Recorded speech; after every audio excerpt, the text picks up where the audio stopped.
প্রান্তিক পর্যায় থেকে প্রতিভা অন্বেষণে নতুন মঞ্চ প্রস্তুত করেছে বাংলাদেশ ফুটবল ফেডারেশন।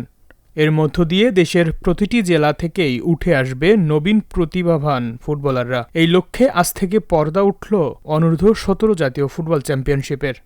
আমাদের ফেডারেশনের উদ্দেশ্য হচ্ছে বাংলাদেশের 64টি ডিস্ট্রিক্টে তৃণমূলে ফুটবলটাকে ছড়াই দেওয়া, যেটা ঢাকা কেন্দ্রিক ফুটবল ছিল বিগত 15 বছর 16 বছর।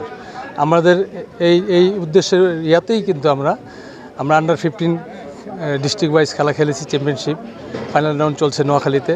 আমরা শুরু করছি আন্ডার 17। উদ্দেশ্য হচ্ছে আমাদের একটু পাইপলাইন তৈরি করা আসলে, যে ফুটবলাররা নিচের থেকে যে তৈরি হয়ে আসে, নিচের তৃণমূল থেকে ফুটবল তৈরি করাই হচ্ছে আমাদের উদ্দেশ্য। সোমবার সকালে ঝিনাইদহের বীরশ্রেষ্ঠ হামিদুর রহমান স্টেডিয়ামে চিত্রা জোনের খেলার উদ্বোধন করেন অতিরিক্ত জেলা ম্যাজিস্ট্রেট সুবীর কুমার দাস। জাতীয় সঙ্গীতের মাধ্যমে পতাকা উত্তোলন শেষে বেলুন উড়িয়ে খুলনা বিভাগের খেলার উদ্বোধন করা হয়।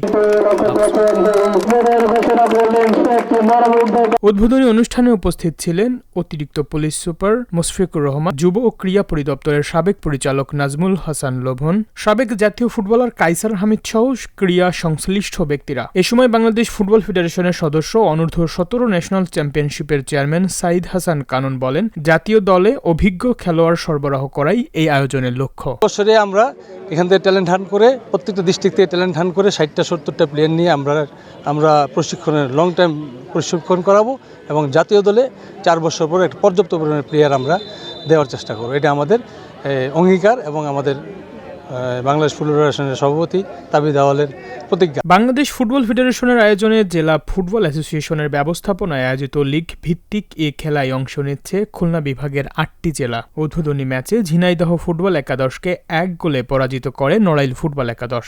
দিনের শেষ ম্যাচে মাগুরা একাদশের মুখোমুখি হয় সাতক্ষীরা একাদশ। চিত্রা ভেন্যুর খেলা ঝিনাইদহ স্টেডিয়ামে আজকে ওপেনিং হচ্ছে। এখানে 8টা টিম অংশগ্রহণ করছে। সাতক্ষীরা, যশোর, নড়াইল, মাগুরা, ঝিনাইদহ, চুয়াডাঙ্গা, মেহেরপুর, কুষ্টিয়া সহ এই 8টা ডিস্ট্রিক্ট আমাদের এখানে পার্টিসিপেট করছে। আজকে 22 তারিখ থেকে 31 তারিখ পর্যন্ত এই টুর্নামেন্ট চলবে। 31 তারিখে ফাইনাল খেলা হবে।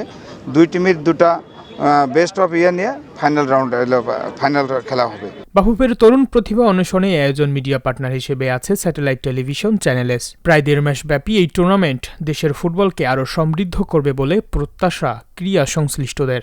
Zahid Hasan, sports desk, channel S.